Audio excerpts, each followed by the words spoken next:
The following episode was recorded at Banff Session 2026, which is celebrating 70 years of architects and interior designers coming together to share ideas, culture, strategy, and this year's theme was origin stories. In this episode, I'm joined by Eugene Dubb.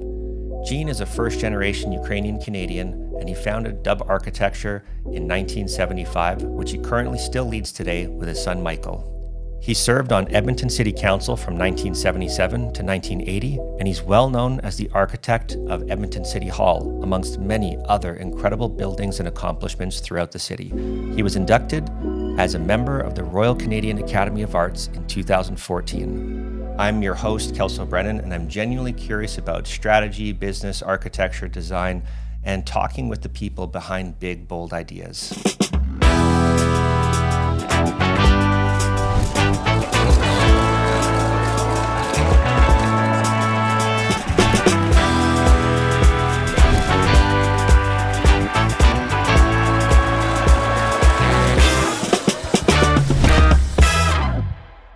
Gene, thank you for coming here and talking with me. And what a beautiful setting we're here in the Banff Springs Hotel at Banff Session. You have quite a career behind you. Doing a bit of research myself and talking with some of the other guests that are here.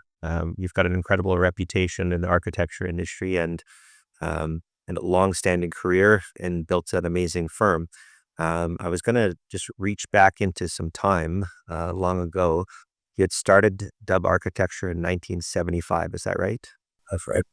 And so, what led you to start it in the first place? And maybe take me through just some of your early days of your education, and then how long was it after that you ended up starting up your own firm in 1975 from your education? Well, I guess the best place to start would be to say that my parents were immigrants to Canada from the Ukraine, and I think that affected my life. They didn't speak English very well. My mother had grade 9, my father had no school. So when I started school, I didn't speak English. But that was true of other people in our neighborhoods, so that wasn't a great handicap. But we came through a rough area, and it was an area where when you went to junior high school, you never told anybody if you got a good mark because that wasn't cool. What you'd want to do is be on either the baseball team or the soccer team. The girls were acceptable. It was acceptable to have good marks if you were a girl. So all the highest marks in the school were the girls. But eventually I was put into a class in high school where there were a lot of honor students. And that changed my outlook. I quit the football team and joined the chess team, and I read my first book in high school, and it changed a lot of things about my attitude towards life. I think education's a great leveling factor and an important leveling factor. It certainly was for my generation of kids. So at the end of high school, the idea was everyone in this class was going to college or university. So I decided I'd be going too, but I didn't know what to take. Yeah. The high school offered an aptitude test. I took the test. They said, your interest is psychology. I happened to have read a book by Vance Packard. Interesting. Okay. And it was a book called The Hidden Persuaders. And in this book, it talks about subliminal suggestion, how when you go to a movie, you see popcorn flashed on the screen so fast that you don't realize you've seen it, but you suddenly want popcorn. That was kind of interest to me. So I went to university taking psychology, and I found that 90% of the people in psychology ended up being clinical psychologists, and that wasn't of interest to me. I happened to take an art course, and I just fell in love with it. And my best marks were math and physics. So somehow I combined all those things together and decided I'd choose architecture, which is very interesting. just serendipity, but it was just such a lucky choice. Yeah, no doubt. And at that time, there was no school in Calgary, so we went to UBC. I applied to UBC and got accepted. And that was another great experience. A school of architecture. UBC was a philosophical school, unlike University of Manitoba, which was a school that produced professionalism. We had a head who, Henry Elder, who was, I don't think he ever touched a pencil. He was a philosopher, an educator. And the philosophy in the school was that you had to question everything. In fact, our first year was divided into two parts. First part was, what is an architectural problem? The second part, half of the year, was, can you solve this problem? And it was during the days when you had Bob Dylan and a lot of marijuana was in the air, and it was this was a free-spirited kind of school. None of the tables were drafting tables. Everybody was doing freehand work. Made it very difficult to get a job when you got out of school because they wanted somebody who could draft and provide some income for the architectural firm they worked for. Of course. Yeah. I like the point that you're bringing. Like, you're telling a story about psychology into architecture. Then at UBC, that freedom, maybe a little bit more creative thinking, it feels like. I think it very much so. And the tables were all sort of reflecting the personality of the student that sat behind them. Some people raised them and brought their dog in and lived with their dog underneath their drafting table. Cool. It was a different experience. The fire marshal was always threatening to shut us down. But I think that was a wonderful experience. And it probably colored my attitude towards architecture very much. I ended up doing some graduate studies, worked for Arthur Erickson's firm during my graduate studies, and but my father fell ill, and I wanted to spend some time with him before he passed away. So I left Vancouver and came back to Edmonton. I loved Vancouver and I planned to go back. But somehow when I got to Edmonton, I ended up sitting on the Development Appeal Board, getting elected to City Council. Yeah. That was And 1977, I think. 77 to 80 Yeah, was when I 1980, was yeah. on council. But and I think what a sad story about why the return back to Edmonton, of course, with your father's illness, but also you have fundamentally shaped Edmonton through your city council years there, and then obviously not long after City Hall. So maybe talk about some of the fundamental projects that helped shape Edmonton that you've worked on. Well, when I was in City Council, I found, incidentally, I started an office just about the time that I was on City Council. It was a provincial competition, had most of the architects in Alberta entered, and I ended up in the third prize, and it was, I think, $20,000 and enough to start my business. That Oh. was 1975. Nice. And at the same time, just a couple years later, I was on City Council, and I found the two were an awful lot of work. So I only served one term on council, but we did quite a few things that shaped the city. We started the LRT, the first LRT. One of the things that I when I was running for council, my motto was Edmonton needs an architect on council. And one of the things that I was promoting was development around the LRT stations, and that we should have an LRT and we should have a development around the stations.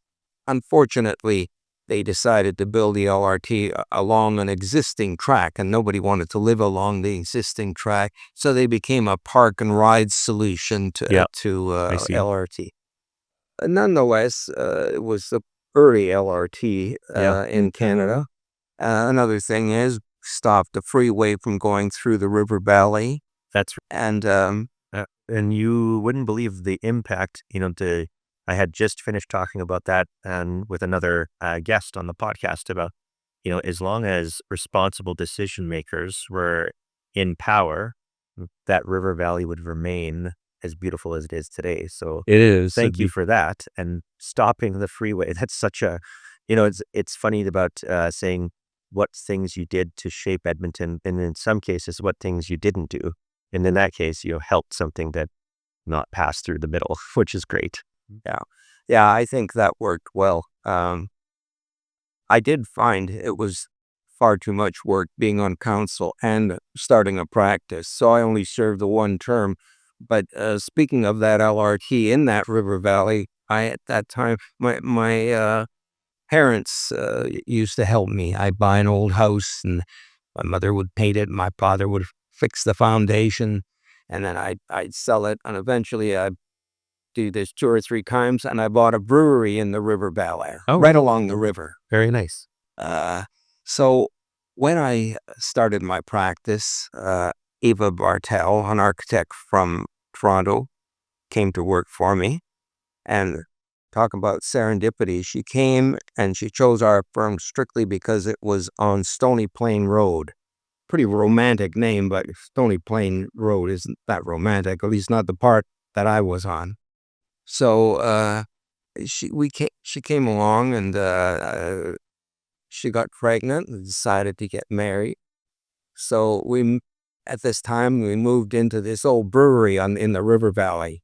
Oh, really? You lived there? So for 15 years we survived in a abandoned brewery with a little bit of heat in the basement.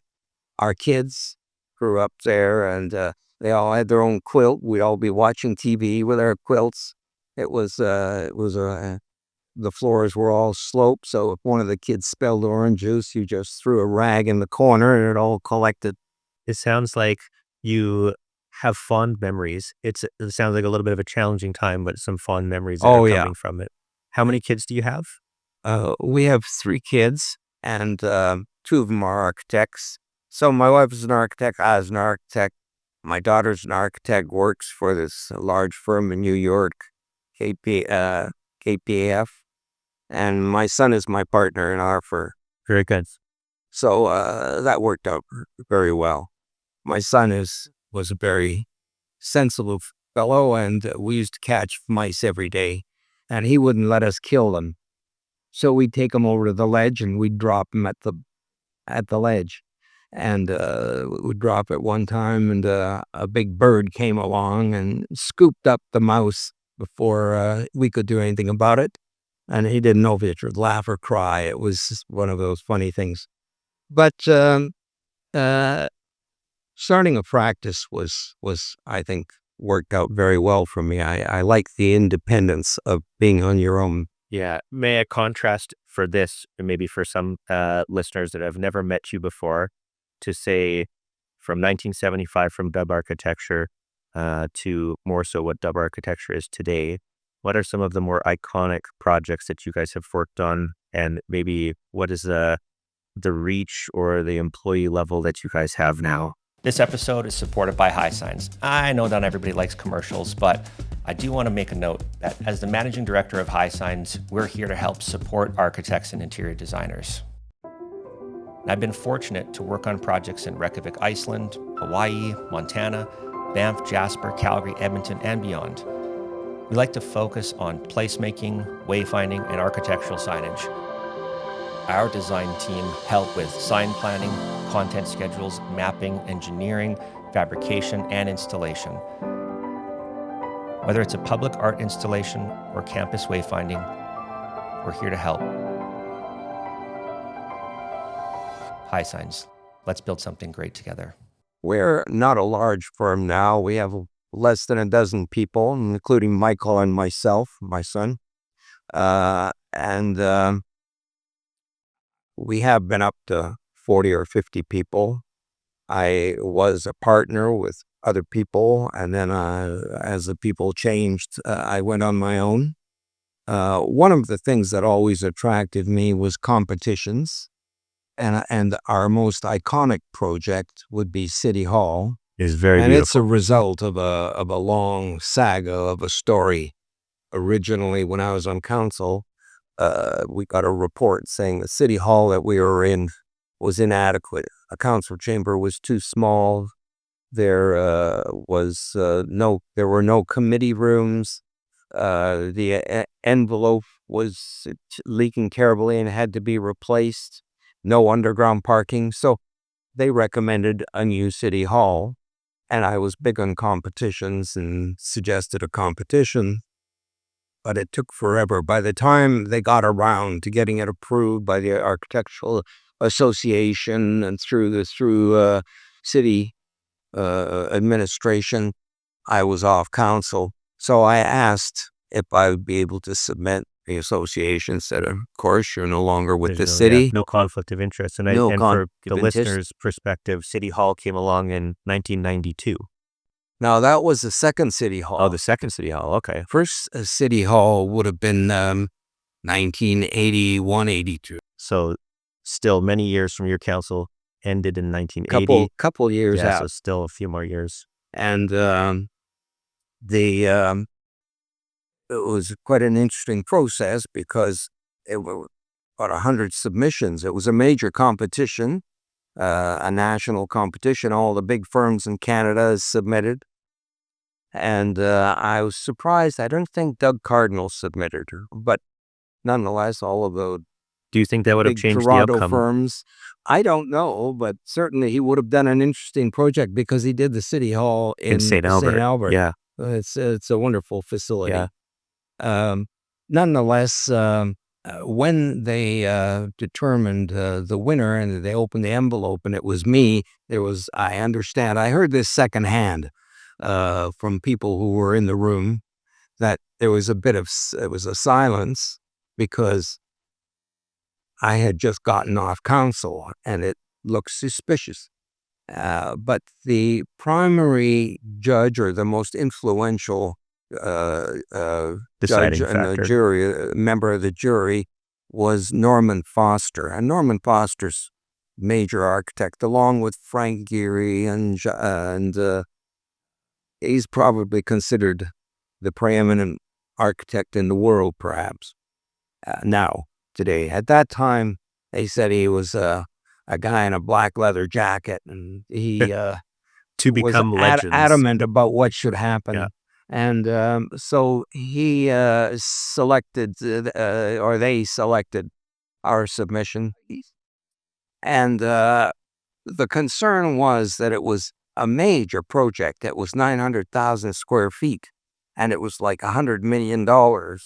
And the public wasn't prepared for Edmonton to spend that kind of money. So they had a plebiscite, and they turned down spending that kind of money. So what happened is, half a dozen years later, they still needed a new city hall. And so they came to us on the strength of that, the winning that competition. They said, would you design one for us? But only 1/7 the size of the original. Yeah. So we designed another one. And on this one became very controversial because on it, we tried to recognize the Indigenous history in Edmonton, who had these teepee shapes, these cones on top of the building. And there was some reaction to them. We were asked to go we make presentations in the library and all the shopping centers so that people could see what we're presenting. And it turns out that there was some concern about the cones. And whether it was because they felt we were not an Indigenous city, it was misleading, or whether it was 3 Mile Island, which was in the news in those days. One of the councillors says, it looks like 3 Mile Island. And or whether it was because they looked like dunce hats with cones, and they felt they'd make fun of the councillors. But the councillors directed us to say, we'd like you to keep the design except the cones. We want them to end up transforming and to so a that different was a difficult geometrical decision shape. for us. Do we walk away from the project, or do we find something else that was satisfactory. Which I've seen the building, so I think I know where this part's going. But Yeah. Yeah. So we tried to reflect the mountains, and rather than have the teepees on a long, low building, we had the mountains on the prairies, that kind of image. And we tried to make it simple enough that someone in grade 1, young children, could be able to identify it and draw their city hall. I like that. And so we had all these classes where kids would send in their drawings of City Hall, and that worked very well.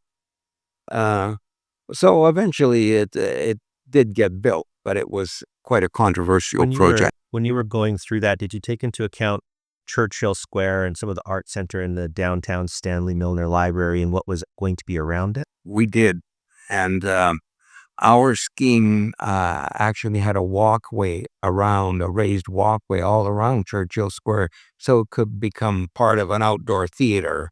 And we changed our program so we also had an inner city room, never part of the project.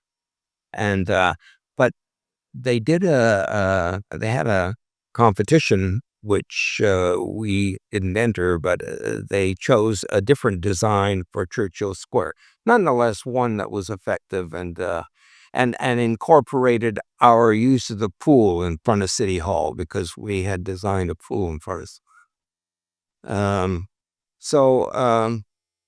And that's interesting that one of the things that Norman Foster said when they said, well, this guy used to sit on City Council, and he says, well, that's great. He would understand what's required because we changed the program so that we had the city room, which added some cost to the City Hall. And the city room is, I think, the highlight of that building. If you haven't gone inside and seen the city room, you haven't seen the building. Yeah. So that was that whole project was 10 years of my life. Yes, and the fundamental impact it is, and how everything else has grown around it. The arts facility and Churchill. I remember Churchill Square being, a place where green grass and Edmonton Street Performers Festival and things like that going on there. And Churchill Square used to have, I think it was something like 35 trees, major trees. And we were told, well, you can't keep those trees. So we said, no, we want to move them and transplant them. So we went through great expense of lifting the big roots of these 35-year-old trees and moving them. And not one of those trees died for the next 20 years. That's amazing. And, Edmonton is very big on its trees. We have had to do some work. I'm the managing director of an architectural signage and wayfinding firm. I've had the pleasure of our work of doing all of the interior wayfinding for City Hall. So we did that a number of years ago. I can't remember when, maybe around the last, within the past 10 years. And so we've got to put our own addition on it as the place has expanded and offices have moved around. Our firm worked on all of the interior signage there, as well as the any of the ETS work, downtown pedestrian wayfinding. So we've complemented our work around yours, which I thought was exciting. And I actually didn't really think about that until we were sitting down here thinking and talking. I'd love to show you afterwards. I'll show you some of the work. Oh, yeah, I'd be interested. Yeah, it's like, we have to complement the architecture around it, the colors, respecting all of the wayfinding. And I've went to school in Edmonton. I've done my MBA at U of A and a NAIT graduate as well for software development. And so I've always, been in and around that area and worked downtown in the core when I finished software development way back when, some 20 plus years ago. And I've always appreciated the work in all of that area and I've watched it expand. Sometimes, to my, we'll call it, change is hard, right? So I loved the green space of Churchill Square, but I see what it is now and it's quite amazing. So it's my city. I live there. You live there. Do you still live there? Actually, I should ask. I do. And as a matter of fact, that whole area was my paper route. And what's happened since is we have developed an interest in redoing old buildings. We've done maybe 20 historic buildings we've done, and a lot of them are in the quarters, which is just adjacent to 99th Street, which has the art gallery, Right. Windspear, Citadel, and we're trying to create an arts district. And so going back there, and I recall constantly all of the people who were on my paper group. People had in the Flatiron building that had rat traps, and anyway, it was a lot of stories there that make it feel like home. Yeah, I've always tried to preserve some of the history. I was the president of the Alberta Sign Association, and you're probably familiar with it, but the Neon Sign Museum in Edmonton, which obviously is quite prominent. It's attached to the TELUS building. I wasn't part of the original founding group, but the city worked together with heritage departments and then TELUS as well. So TELUS supplies all the power that power all of the neon grid. But I was the overseer of this in terms of maintenance and new induction and helping with other sign companies Oh, to get it really? in there. Yeah, we have a couple signs in there. One was the Bee Bell. Yes, the It Bee was Bell for a Bakery. bakery, Yeah, that's right. and every time the bee landed on the bell, it would move, and the There's bee would fly away. Mike's News is another famous one, and our production manager did the refinishing on that sign, and the newspaper sort of unfolds, and the leg and the kind of a cigarette from. I recall that being on Jasper Avenue. I must have been 6 years old, but it was Jasper Avenue. I think it was between 100 and 101st Street. Do you also Mike's remember? Newsstand. I used to Yeah. go in there. I loved it. I used to go to the city market just up the street where you could buy shrimp for 1 cent each, and we'd buy all these exotic Did shrimp. you ever attend or visit WW Arcade? Oh, a lot of times. Yeah. There's Yeah, constantly. That was like, for me at that time, it was like going to the library, just checking out, because my father used to finish basements and things, and so we would be constantly going there to buy wire, nails, and it was a great place. See, Edmonton's got so much heritage, and as you said, you save these heritage buildings and look at refurbishing them. And I came across a poster. I don't remember where it was, but it was a bunch of buildings that Edmonton had actually torn down over the years. Now when you see the architecture and the design of these buildings, it was a shame to see them go down. And so I'm so thankful that you're still at the work, and with your son too, saving some of these properties and giving them new life, because they're absolutely stunning. They're just beautiful. Yeah. Yeah, we had one, the McLeod building downtown, that was an office building, and we purchased it from the provincial government and converted it to condos, about 99 condos, and we opened up the ceiling because it had been modernized by Oxford in the 70s. We took down the modern ceiling. Lo and behold, there's another ceiling up above it. Oh, Still kind of modern. Took that one down, and in behind there was the old ceiling, the original ceiling with all the brass. oh, And unbelievable. the elevator had all the brass on it. It was just a great experience doing that. Oh, We stripped the floors. We took off the lino and found terrazzo with different insignias engraved into the floor. imagine the Was it- craftsman to do that terrazzo flooring and it's how it would have It's come up. amazing. Ah, Yeah. it's so good. So were you able to save a lot of that? Oh, we were, and it's through every floor. We stripped the walls and revealed the original marble on all the walls. All the doors had to be taken down, taken apart, fireproofed, and then put back together using the original brass hardware, which had the McLeod building logo in it. That's incredible. It was a wonderful project. Unbelievable. I have Douglas Cardinal on here later today, and so I'm excited to talk about him and some of his journey and his story. And I was at a dinner last night with him, and he blessed us. He had an eagle's wing, and he had blessed the dinner.